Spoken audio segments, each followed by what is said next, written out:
नमस्कार, वैशालीज किचन मध्ये मी आपल्या सर्वांचं स्वागत करते।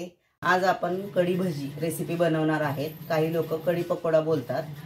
त्यासाठी लागणारे साहित्य इथे मी दही घेतलेला आहे 1 वाटी, बेसन पीठ, त्यासाठी फोडणीसाठी मोहरी, जिरे, हळद, हिंग, लसूण मिरचीची पेस्ट आहे, मीठ, कढीपत्ता, कोथिंबीर आणि तेल घेतलं आहे फोडणीसाठी। आता आपण हे दही मिक्सरच्या भांड्यातून काढूयात। त्यात थोडंसं बेसन पीठ घातलं ना म्हणजे ते छान मिक्स होतं। 1 चमचाच मी 1 चमचा आणि थोडंसं वरती एवढंच मी बेसन पीठ घालणार आहे। हे चांगलं मिक्सर मधून मिक्स करून घेऊया। हे दही आणि डाळीचं पीठ 1.5 चमचा घालून मी हे असं मिक्स करून घेतलेलं आहे। आता आपण गॅस चालू करूयात। आता आपण गॅसवर पातेलं गरम करायला ठेवलेलं आहे। मी तेल घालून घेते। चला आता आपण फोडणी देऊ घालूया। मोहरी, जिरे, कढीपत्ता, हिंग, हिरवी मिरची टाकलेली आहे।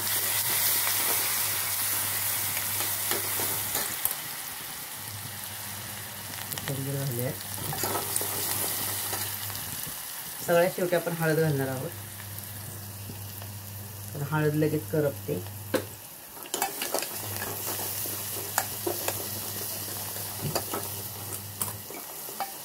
छान असं चांगलं परतवून घ्यायचं तेलामध्ये।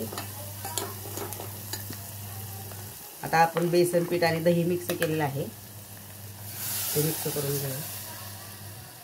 तुम्हाला हवं असेल तर तेवढं तुम्ही पाणी घालून घेऊ शकता। पातळ घट्ट कशी हवी असेल असं आवडीप्रमाणे।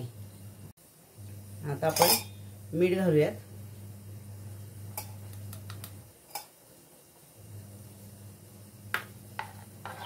आणि आता कोथिंबीर घालूयात सगळ्यात शेवटी।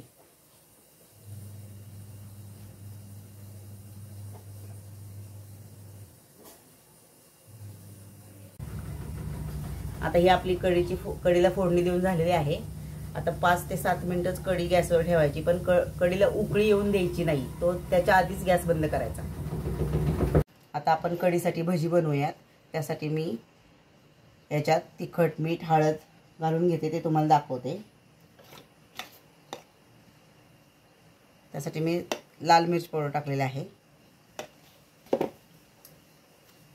थोडंसं मीठ टाकलेलं आहे,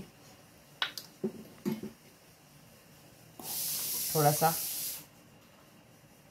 हिंग टाकून घेऊयात, हळद टाकूयात आणि खाण्याचा सोडा।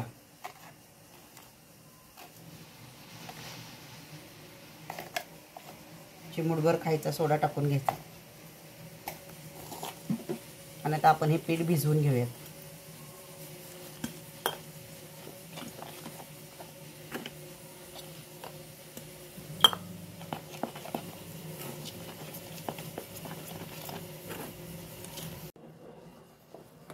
आता ही आपली कढी होत आलेली आहे। आता आपण ह्याच्यात थोडीशी साखर घालूयात। काही जणांना आंबट गोड अशी कढी आवडते, काही जणांना गोड आवडत नाहीये।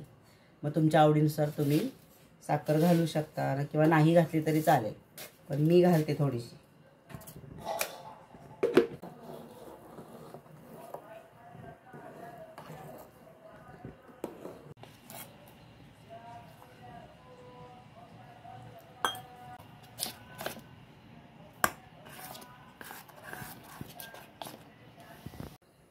आता आपल्या इथं तेल तापलेलं आहे, आपण भजी करून घेऊयात। अशी छोटी छोटी भजी गोल गोल अशी सोडली की भजी छान होतात।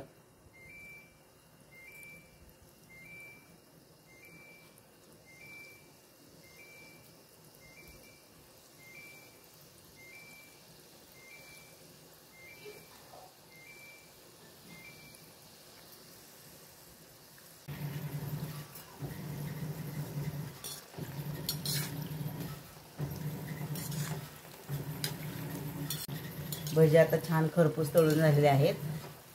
आता आपण काढून घेऊयात एका प्लेटमध्ये।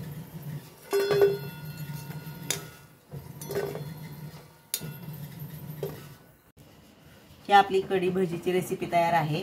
रेसिपी आवडली असेल तर लाईक शेअर सबस्क्राईब करा।